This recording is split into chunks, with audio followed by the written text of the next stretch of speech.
Floyd Mayweather, obviously, he's fighting again next month against Deji, brother of KSI. Just talk to me about Floyd. How is he sort of handling these exhibition fights? I assume he's enjoying it, he's having a good time. He seems like he's having a good time in the ring.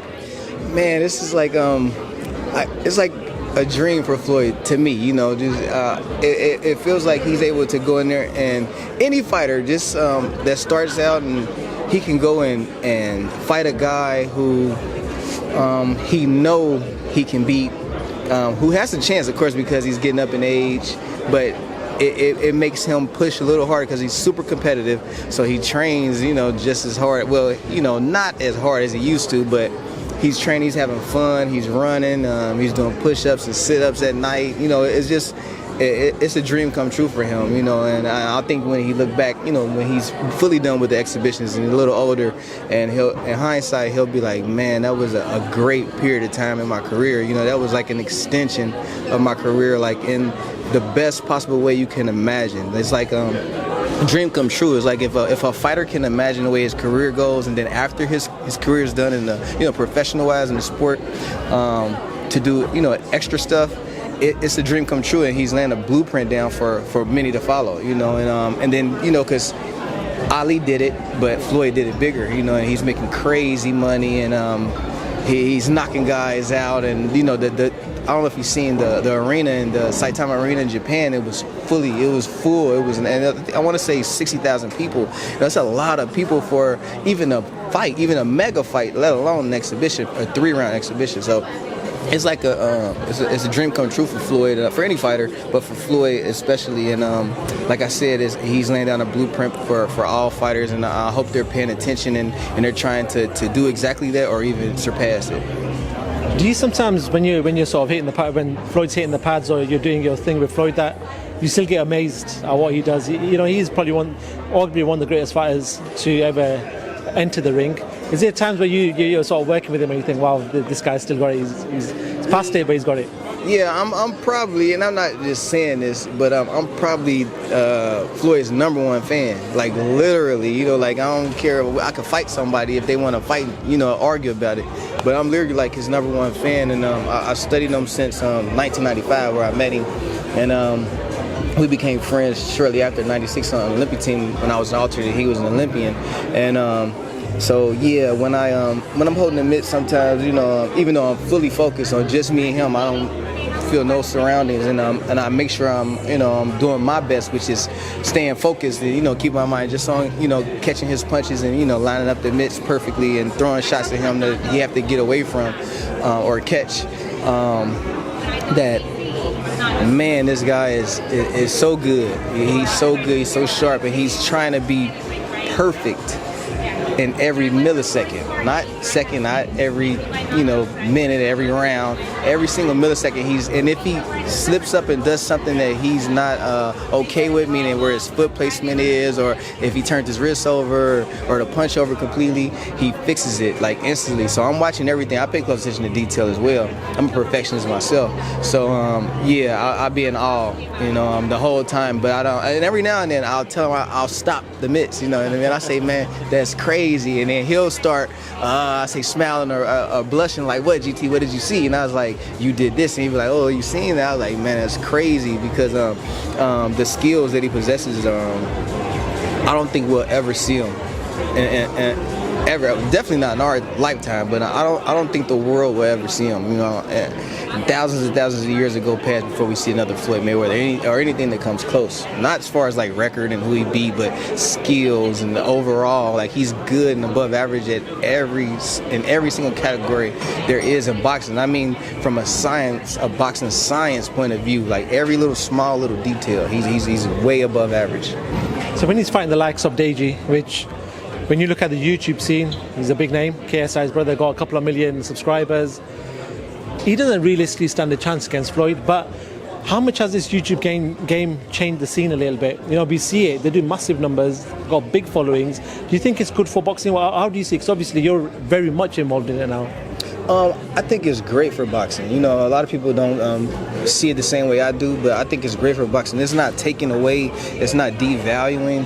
It's just bringing more people in, more eyes. There's more events. There's more people. There's more athletes coming into our sport. There's more eyes looking at our sport. You know, the fans of those people are becoming boxing fans, and they probably never were boxing fans, or they probably seen boxing every now and then. They probably wasn't even casual, and now they're casual, and some of them are even becoming die-hard boxing fans. So I think that is bringing more money, which, you know, everybody says money rules everything. So they're number one, they're bringing more money in, but for me, it's just the attention that the sport is getting. You know, I'm big on boxing and making boxing become bigger than it is every single day by, you know, just working with my particular fighters and you know, spreading out positivity into, you know, social media world, you know, through the platforms and stuff. But I'm big on boxing, and it's just making boxing bigger and better for the future to me. And if I've got 3 final questions for yourself.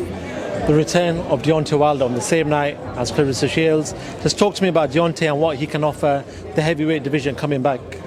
Man, Deontay is a great character, a great human being. He's good for the sport, and you know, we love the heavyweight division, and we need our brother, you know, back in there, our American brother, back in there doing this thing, and I can't wait to see him, and I hope that he's successful, and he climbs back to the top and makes a whole bunch of noise and stirs up the pot. Another fight that I want to talk to you about, and it seems both fighters tweeted last night. Tank Davis, Gervonta said done, and put some eyes there, and then we got Ryan Garcia putting the same message. If that fight is done and we get an official announcement, how does that fight play out? Oh man, that's gonna be a great fight, man. I think somebody's gonna get obliterated, man. I think that's how you pronounce the word. Yeah, you know, I'm Team Davis. Of course, you know, we're like family through Floyd, through AB, my other fighter. So of course I'm gonna root for Tank. But I've been cool with Ryan since he was an amateur. I used to go to the national tournaments, and I used to watch the upcoming guys back when they were amateurs. You know, the Shakur Stevenson, Jaron Ennis, Ryan Garcia's, the Richardsons. There were a lot of great guys right there in that same little pool of talent, and so. You know, we high and by, shake hands, speak on social media. I used to have a giveaway where I give amateurs, you know, that were really training like professionals, new gear, you know, like gloves and running shoes and sparring stuff. And he was always one of the participants in my program, and yeah, he almost won a couple of times, but you know, it's just a draw the hat lottery ticket type of thing. But yeah, so me and Ryan go all the way back to when he was a teenager. But you know, being family and, you know, through business with Floyd and AB, I have to roll with Tank, and but somebody's gonna get obliterated, man. It's gonna be a crazy fight, and almost like a Mike Tyson type of night where you don't know which round. Maybe in the 30 seconds in the first round, somebody might get bit in the ear. It's gonna be a great fight. I do want to talk about AB. You know, we know that he's, you know, he was ready to fight, and then come on, pull out of that fight. You know, we know he sort of had a few struggles along the way. Just talk to me about where he's at now. Have you spoke to him recently, or, you know, where is his mind at this present time? Yeah, we actually spoke maybe 3 a.m. this morning. I don't know what time that is over there, but yeah, we speak all the time. Even if it's just a text, you know, him checking on me or me checking on him. He's doing much better now. His head is straight. He's training in I want to call it West Palm, Florida, with Kevin Cunningham, just to stay busy. He's sparring. He's doing everything he needs to do. I'll be back with him as soon as I get back from Floyd in middle of November with his Deji exhibition, and we'll get right back to it. Can't speak on any dates or potential opponents to the media yet, but he's doing a whole lot better. So all of his fans, they can rest assured to know that he'll be making a return back to the ring soon. Does he get in touch with you when he's going through these dark patches that, you know, people do go through, a normal person goes through? Does he pick up the phone and talk to you? I don't think he has to. It's like we got like a spiritual connection to where he can feel if I'm off and I can feel if he's off. And I don't know how we detect it. It may be via social media or just a feeling. You know, I think we're all connected, everybody, but I can feel when he's down or he's up, and vice versa. And so we always reach out, you know, and it'd be right on time when we do reach out. So yeah. I think as a boxing community, we're looking forward to Adrien Broner returning. You know, he does put eyes on TVs, and we do watch it even down here. Final one last week in the UK, Conor Benn was supposed to be fighting Chris Eubank Jr. Obviously, you've heard what's happened with that, Conor Benn failing a drug test. The fight was somehow still scheduled to go ahead before they made the right decision and called the fight off. What did you make of the whole week? Much of a talking point in boxing right now. Really, first I gotta say, man, I'm so mad. We say salty, you know, that's the word, slang word we use back in the States, where I'm from. So I was real salty that we had to miss that fight, man, you know, because we got here in time for it. You know, we scheduled everything around it because that's gonna be a great fight to be at, even though it was a mismatch on paper, you know, before all the weight, you know, changes and stuff. But yeah, it's sad that it happens. Very unfortunate for both fighters.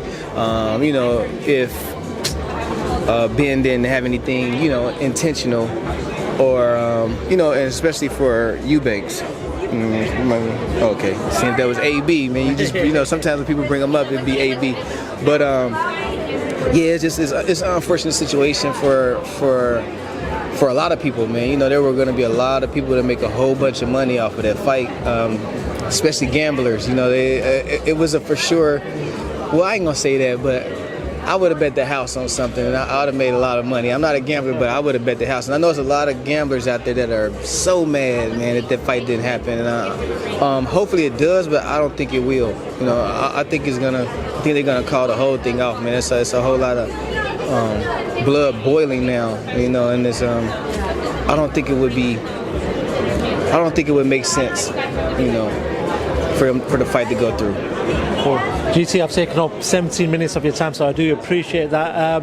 You know, no doubt we'll be speaking very, very soon. Good luck to yourself, to the team, to Clarissa on Saturday night, and yeah, we'll definitely catch up after the fight. No doubt, brother. Appreciate it, man. Anytime. 17 minutes ain't nothing, man. We could do 2 hours, man. So, man, thank you very much.